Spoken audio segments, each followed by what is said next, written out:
What's up, YouTube?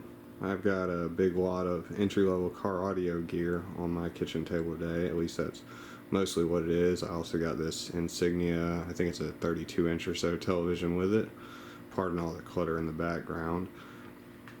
It's two sets of 10-inch subwoofers, some Rockford Punch P1 subwoofers, and some Alpine Type E subwoofers. I think the Punches are rated at 250 watts and the Type E is like 150 or 175 watts a piece.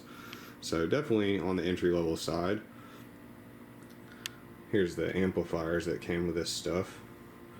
Little Punch P200-2. These are great little amps. This is actually one of my amps from many years ago that found its way back to me. I also have the 4-channel version of this amp. They're pretty stout, contrary to what the manufacturer would advise and probably what you'll read online. These will run below rated impedance. I have used the 4-channel version at 2 ohms bridged on each pair of channels, so 1 ohms per channel. And I know this amplifier will also do that, although it does get very inefficient and very hot, so you'll probably want to use an auxiliary cooling fan and, you know, do that at your own risk. But just saying, these things they're little tanks and they're much more powerful than rated. I think probably close to double the RMS realistically. Then next in the line, I've got this little Prime 500-1 mono subwoofer amp, one of their newer lines. And then we've got the flea market special Lanzar Vibe. It claims 800 watts, yet it only has, I guess it's on the other side, but it only has a 25 amp fuse, so I don't think realistically it's going to be making 800 watts, although overall it's not a bad amplifier. It actually sounds pretty good utilized as a speaker amplifier. Get a shot of the inputs and outputs on it. It has pretty complete set of controls for a lower end type amplifier too, RCA pass-throughs and onboard crossovers and everything.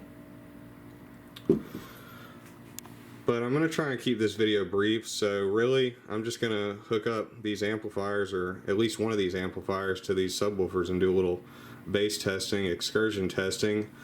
Also, I did make a trip to the hardware store. I picked up a little bit of things that I'll need for a new Enclosure build. I've also got a sheet of MDF in the bag. There's a few more supplies, some T-nuts and things I need to get, but I think I'll be building a little Enclosure for these Rockford P110s before long, just to play around with. I've never really messed with 10-inch subwoofers all that much. I've usually gone for the bigger 12s and 15s, so I'm kind of excited to have these to play around with and try out some different Enclosure designs and different orientations of boxes in the cars and things like that. See what kind of results I can get. Here's the setup I'm going to be using for this bass test. I just thought we'd take a look at it real quick. I've just got this generic 25 amp power supply off eBay. I decided to try out the least trustworthy of these amplifiers to start with, so I've got this Lanzar Vibe hooked up.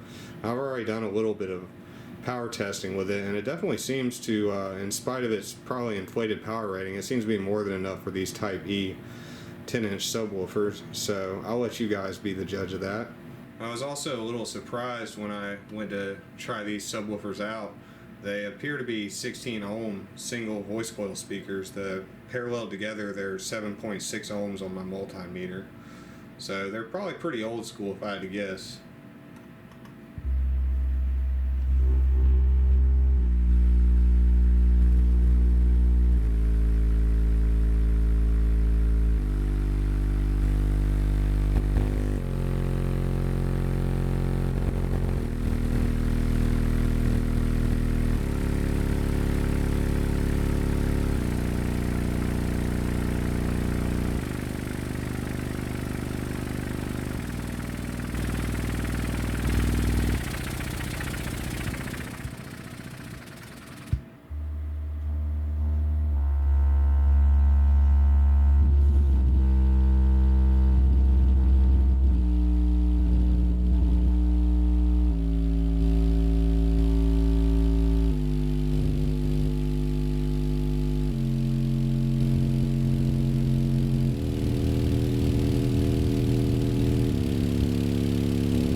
Also, in other car audio related news, I had to pull this Kicker L715 subwoofer box out of my wife's car. As you can see, it had some rainwater intrusion, so until we get that taken care of, I went ahead and took the box out so it doesn't get damaged anymore. It looks to be still salvageable. As you can see, this box needs some finishing work. It doesn't have the best craftsmanship to begin with. I didn't countersink the screw holes, and there is some other stuff I wish I'd done, but for now I'm just going to try and correct the damage. I have some primer and duplicolor bed liner spray cans, so I'm going to see if I can get this all straightened out. Alright, I've made some improvement. I'm definitely an amateur at this bodywork stuff, so don't hold it against me. It looks a little ugly, but it's pretty close to level when you touch it. Honestly, considering how warped it was when I started, I think I'm gonna say this is probably as good as it's gonna get. But it will salvage this box at least. I really didn't want to throw this box out. I just built it pretty recently.